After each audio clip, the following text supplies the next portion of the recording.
আজকে আমি শেয়ার করব আলু দিয়ে ঝাল মাংস রান্না করা। যারা নতুন রাঁধুনি তাদের জন্য অথবা যারা ব্যাচেলার থাকেন তাদের জন্য।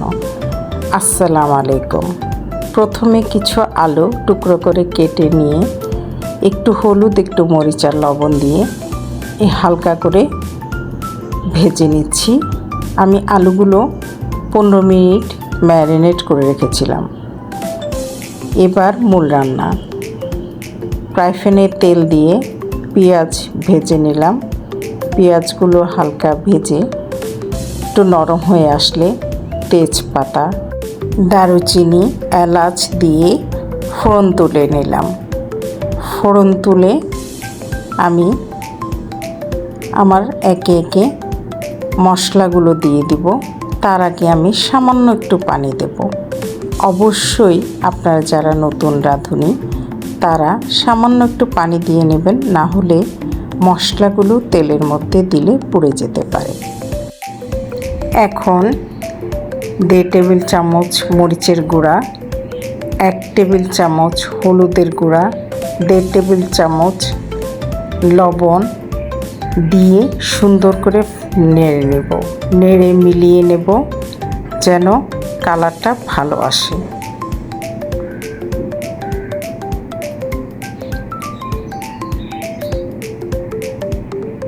আদা রসুনের পেস্ট দিয়ে দেব।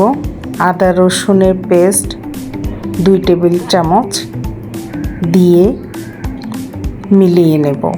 আমি এখানে 1 কেজি মাংস চর্বি হাড় সহ রান্না করব। 1 টেবিল চামচ গরম মশলা পাউডার, 1 টেবিল চামচ জিরার গুঁড়া, 1 টেবিল চামচ ধনিয়ার গুঁড়া দিয়ে দিলাম। সবগুলো দিয়ে একসাথে ভালো করে কষিয়ে নেব। ভালো করে কষিয়ে নিয়ে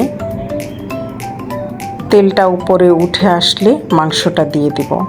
মাংসটা মশলার সাথে ভালো করে মিলিয়ে নেব।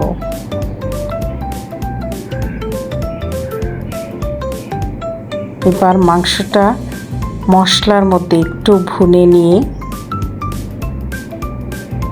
তেল উপরে উঠে আসলে তারপর আমি গরম পানি দিয়ে দেব।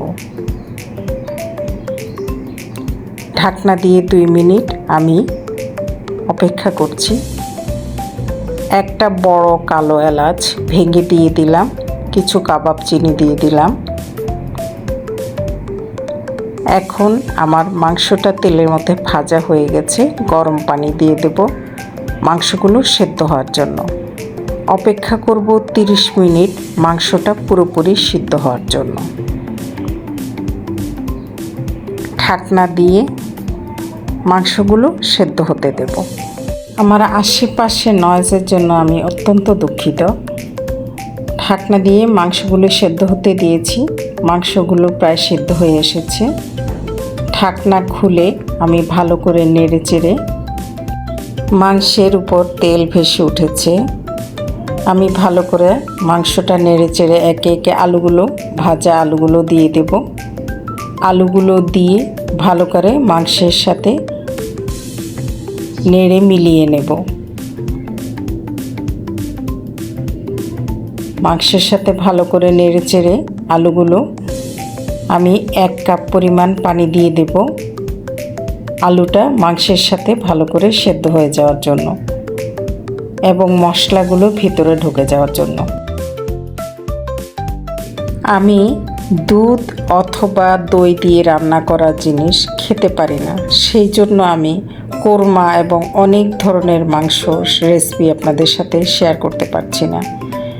আমি একটু অসুস্থ, যাক দোয়া করবেন আমার জন্য। 1 কাপ পানি দিয়ে দিলাম, দিয়ে ভালো করে মাংসটা আলুর সাথে সেদ্ধ করে নেব। ভিউয়ার্স, যারা নতুন রাঁধুনি আপনারাও 1 কাপ আলু দিয়ে এভাবে মাংসের সাথে আলুটাকে সেদ্ধ করে নেবেন, তাহলে মাংসের মশলাগুলো আলুর মধ্যে ঢুকে যাবে এবং মাংসটা অনেক মজা হবে। কথা হবে পরের রান্নায়।